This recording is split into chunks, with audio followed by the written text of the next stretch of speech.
কেমন আছো সবাই? আশা করি সবাই খুব ভালো আছো, আমরাও বেশ ভালো আছি। তো আজকে বৃহস্পতিবার, সকাল সকাল 5:30 বাজে।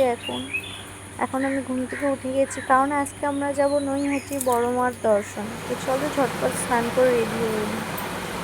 তো দেখো আমি স্নান করে রেডি হয়ে নিয়েছি, আর এই শাড়িটা আমার ঠাকুমা, মানে আমার ঠাম্মির এই শাড়িটা পরেছি আজকে। লাল সাদা ছিল, আর আমার শাড়িটা ছিল না, আমার কাছে দিদির কাছে ছিল, তাই এই ব্লাউজটার সাথে পরেছি। কেমন লাগছে সবাই অবশ্যই কমেন্ট করে বলো। আর পুজো আলতা পরবো না তা তো হতে পারে না, তাই ঝটপট আলতাটাও পরে নিয়েছি। আর শ্রাবণ মাসে চুড়ি লাল সবুজ মিক্স করে চুড়ি পরে নিয়েছি। তোমাদের দাদাভাই যেটা এনেছিল, এদিকে দেখো মাম্মাম রেডি হয়ে গেছে। ওর তো এত সকালে স্নান করে ঘুম ভাঙছেই না, ও তো ঘুমিয়েই পড়ছে প্রায়। তো ওকেও ঝটপট স্নান করে রেডি হয়ে করিয়ে নিয়েছি। তো আমরা বেরিয়ে গেছি, এখন চলে এসেছি বেলগড়িয়া স্টেশনে। এখন বসে আছি, আমাদের বাড়ি থেকে অটো করে আসতে হবে, তো বসে আছি ট্রেনের জন্য। তো চলো, এখন ট্রেনও চলে এসেছে, ট্রেনে উঠে পড়েছি। এটা ডাইরেক্ট ট্রেন, বেলগড়িয়া থেকে ডাইরেক্ট নৈহাটি যাবে। তো ট্রেনে বসে পড়েছি, মাম্মা এদিকে, মাম্মা আর আমি সিট পেয়েছি। আর ট্রেনটা বেশ তোমাদের দাদাভাই সিট পাইনি, তোমাদের দাদাভাই গেটের সামনে দাঁড়িয়ে আছে, আর ওখান দিয়ে দাঁড়িয়ে মামার সাথে কথা বলছে। তো দেখো ওর বাইরে দেখে বুঝতেই পারছি কীরকম রোদ।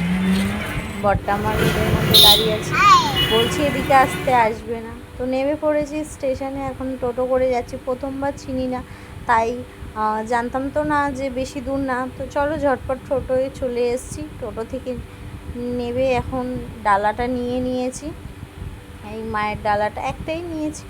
আমরা পুজো দেবো, আমরা 3 জনেই এসেছি। তো তোমাদের দাদাভাই এত রোদ দেখে মামাকে ছাওয়ায় দাঁড় করিয়েছে। ছাওয়া আর কোথায়, কোনো রকম একটা দোকানের সামনে দাঁড় করিয়েছে, যেহেতু এত রোদ, মেয়েটার পা জ্বালা করছে।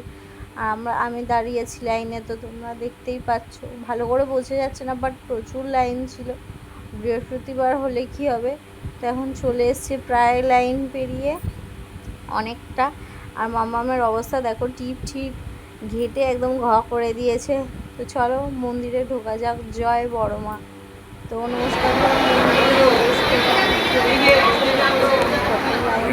তো আমার অনেকটা এটা লাগলো, মানে রূপনাথ মন্দিরের মতোই জিগজ্যাগ টাইপের লাইন দিয়ে অনেকক্ষণ টাইম লাগলো লাইনটা পেরোতে।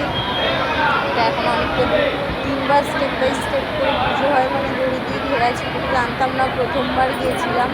তো অনেকদিন ধরে ইচ্ছে ছিল, মা এতদিন ডাক দেয়নি। তো এখন মা ফাইনালি আমার ডেকেছে, আমরা হঠাৎ প্ল্যান হয়েছে, তো চলে গেছি 3 জন মিলে ওখানে পুজো দিচ্ছে। তো তোমাদের সবাইও মায়ের দর্শন করে দেখো।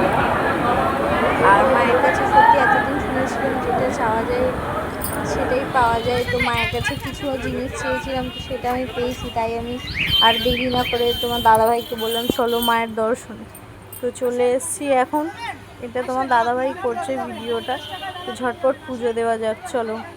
তো পুজো টুজো দিয়ে এখন আমরা বেরিয়েছি বাইরে একটু, মায়ের এখানে এসেছি, অথচ মায়ের কোনো মূর্তি নেবো না, হতে তো পারেই না। তো নিয়েছি বাড়ির সবার জন্যে। মাসির বাড়ি গেছিলাম, মাসির বাড়ির জন্য, আমাদের বাড়ির জন্য, যেটা তোমাদের জুম করে দেখালাম। আমরা ওই বড় সাইজের ফটোটা নিয়েছি। তো মায়ের জন্য নিয়েছি, আমার মায়ের জন্য নিয়েছি, আমার দিদির জন্য নিয়েছি, সবার জন্য নিয়েছি।